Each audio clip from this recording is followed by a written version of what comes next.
been a decade of breakthroughs and developments in medicine and psychiatry. Scientists have developed a new technology to cure mentally ill adults. With the use of electroshocks, the minds of sick patients are being wiped clean, giving them a fresh start. On this blank slate, physicians then imprint a new, healthy personality. Remaking people, shocking them into obedience. This is a story about that powerful idea.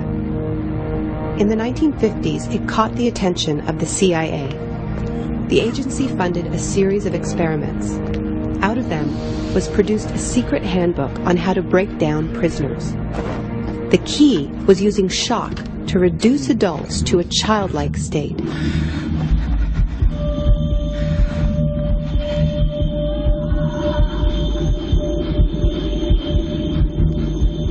It's a fundamental hypothesis of this handbook that these techniques are in essence methods of inducing regression of the personality.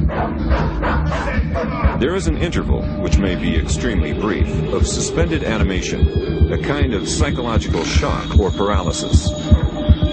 Experienced interrogators recognize this effect when it appears, and know that at this moment the source is far more open to suggestion, far likelier to comply than he was just before he experienced the shock.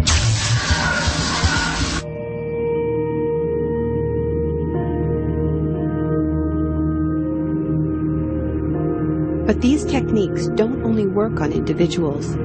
They can work on whole societies. A collective trauma, a war, a coup, a natural disaster, a terrorist attack puts us all into a state of shock. And in the aftermath, like the prisoner in the interrogation chamber, we too become childlike, more inclined to follow leaders who claim to protect us. One person who understood this phenomenon early on was the most famous economist of our era, Milton Friedman. Friedman believed in a radical vision of society in which profit and the market drive every aspect of life, from schools to healthcare, even the army. He called for abolishing all trade protections, deregulating all prices, and eviscerating government services. These ideas have always been tremendously unpopular, and understandably so. They cause waves of unemployment, send prices soaring, and make life more precarious for millions. Unable to advance their agenda democratically, Friedman and his disciples were drawn to the power of shock. The subject should be rudely awakened and immediately blindfolded and handcuffed. When arrested at this time, most subjects experience intense feelings of shock, insecurity, and psychological stress. The idea is to prevent the subject from relaxing and recovering from shock.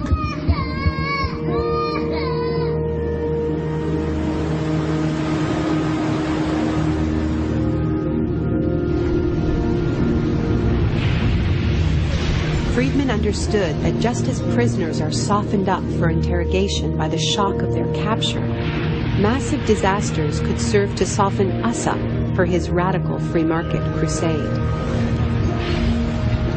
He advised politicians that immediately after a crisis, they should push through all the painful policies at once before people could regain their footing. He called this method economic shock treatment.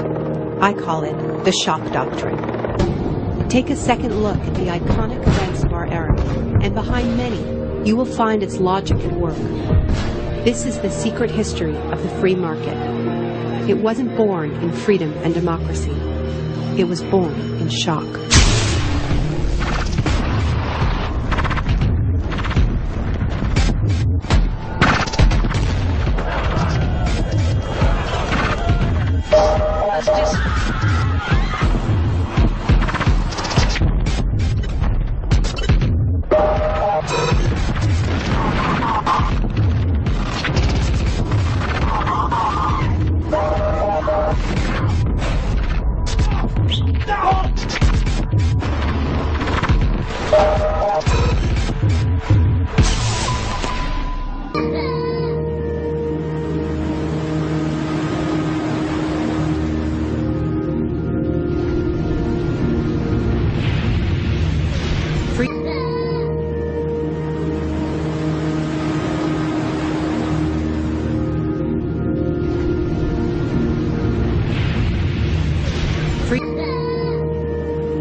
Isolation, both physical and psychological, must be maintained from the moment of apprehension.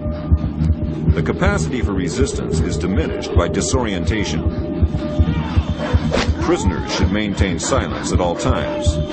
They should never be allowed to speak to each other. There's one other thing I've learned from my study of states of shock. Shock wears off. It is by definition a temporary state. And the best way to stay oriented, to resist shock, is to know what is happening to you and why.